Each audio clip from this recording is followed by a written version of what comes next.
কিভাবে ওই ভাঙ্গাচোরা হিরোইন চিখর আলা চেহারার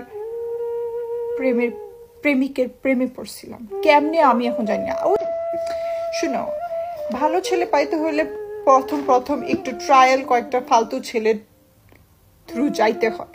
তো আমার প্রথম প্রেম ছিল এরকম একটা ফালতু ছেলের সাথে। এখন চিন্তা করলে মনে হয় যে আমি কিভাবে ওই ভাঙ্গাচোরা হিরোইন চিখর আলা চেহারার কেমনে আমি এখন জানি না। ওই 20 বছর বয়সে মানুষের মাথার মধ্যে একটু ঘিলুটা একটু কাজ করে না, কারণ তোমার ফ্রন্টাল লোব ব্রেনের 21 বছর এর আগে ডেভেলপ হয় না। তো আমারটা তখন ডেভেলপ হয় নাই ঠিক মতো। তো তার কারণেই আমি ওই ছেলের প্রেমে পড়ছিলাম বাংলাদেশে গিয়ে। যাই হোক, যেহেতু এটা প্রথম প্রেম ছিল, প্রথম প্রেমের ব্রেকআপ গুলো সবসময় জঘন্য টাইপের হয়, ঠিক আছে।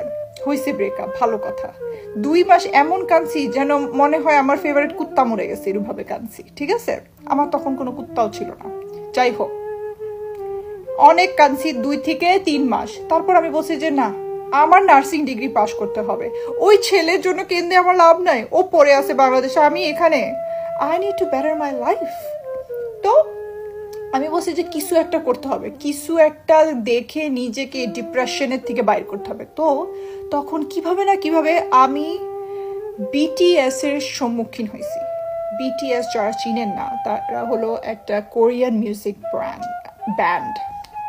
ব্যান্ড। আমি ওদের গান আগে শুনি নাই, আমি দেখছি ওদের একটা শো, সেটা হলো রান বিটিএস। ওই শোটা একটা গেমিং শো, এত ফান, এপিসোডগুলো এত ফান, মানে ওরা গেম খেলতেছে, খুবই ইন্টারঅ্যাক্টিভ গেম, আর আপনারও মনে হয় যে আপনিও ওদের সাথে গেমের মধ্যে আছেন।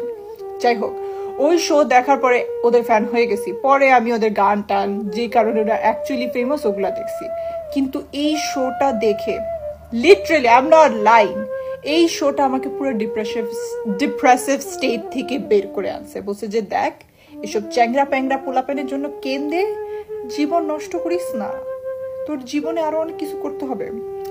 তারপর আমি ভুলে গেছি ওই ছেলের কথা। 1 বছর এরকম স্টেটে ছিলাম, কাঁদছি ভালো হয়েছি, পরে ভুলে গেছি। এখন আর মনে পড়ে না ওই শালার পুতকে। কিন্তু ওই শালার পুত স্টিল তার সেকেন্ড অ্যাকাউন্ট থেকে আমার ইনস্টাগ্রাম ভিডিও দেখে লুকায়। Babes, do you think I'm stupid? I don't see you lurking around.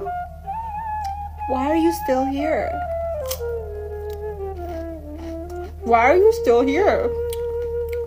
তোমার গার্লফ্রেন্ড তোমাকে ছেড়ে বলে আরেক ছেলেকে বিয়ে করে ফেলছে।